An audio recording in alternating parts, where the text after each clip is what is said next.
Zu jedem Film gibt es einen Soundtrack, zu jeder Umwälzung eine Hymne. Auch die Protestbewegung in der DDR hatte ihr Songbuch. Vieles darin hatte Wolf Biermann geschrieben. Er wurde der Barde der Bürgerrechtler. Vor 35 Jahren ließ ihn die DDR-Führung zu einer Tournee nach Westdeutschland reisen. Schon nach dem ersten Auftritt schmiss sie ihn für immer aus dem Land. Dieses Konzert in Köln ist legendär. Ohne jede Scheu kritisierte Biermann da die DDR, verteidigte aber den Sozialismus. Seitdem hat sich manches geändert, auch manche Meinung Biermanns. Er bleibt halt unbequem, auch heute an seinem 75. Geburtstag. Grit von Petersdorf.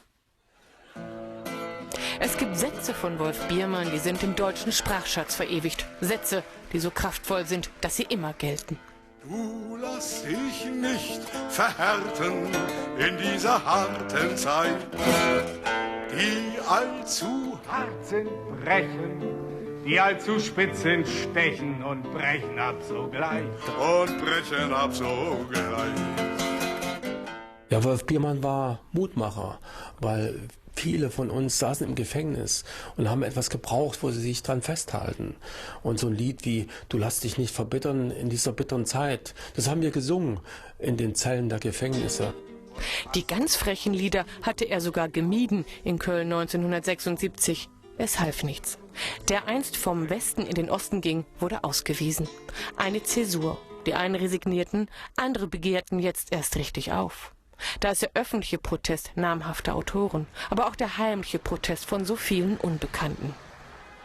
Ohne diesen Massenprotest, der sich daran hängte, hätte es die DDR auch nicht so erschüttert.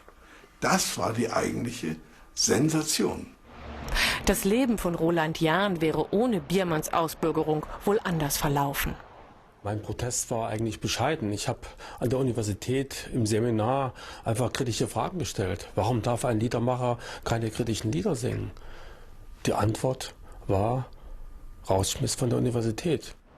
Intellektuelle, Künstler, sie verließen für immer die DDR. War das schon der Anfang vom Ende?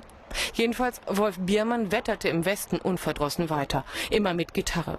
Sein Traum vom Sozialismus ein Irrtum. Nur wer sich ändert, bleibt sich treu, macht er daraus auch so einen Satz für die Ewigkeit. Dass man den Mut im Herzen hat, sich zu korrigieren. Und zwar nicht so unter der Bettdecke, heimlich, still, sondern richtig sagen, ich bin nicht mehr meiner Meinung.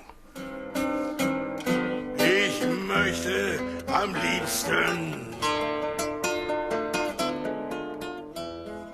weg sein, bleibe am liebsten hier, am liebsten. Wolf Biermann ist mit seinen 75 Jahren noch extrem produktiv. Der eine oder andere Satz muss eben einfach noch gesungen werden.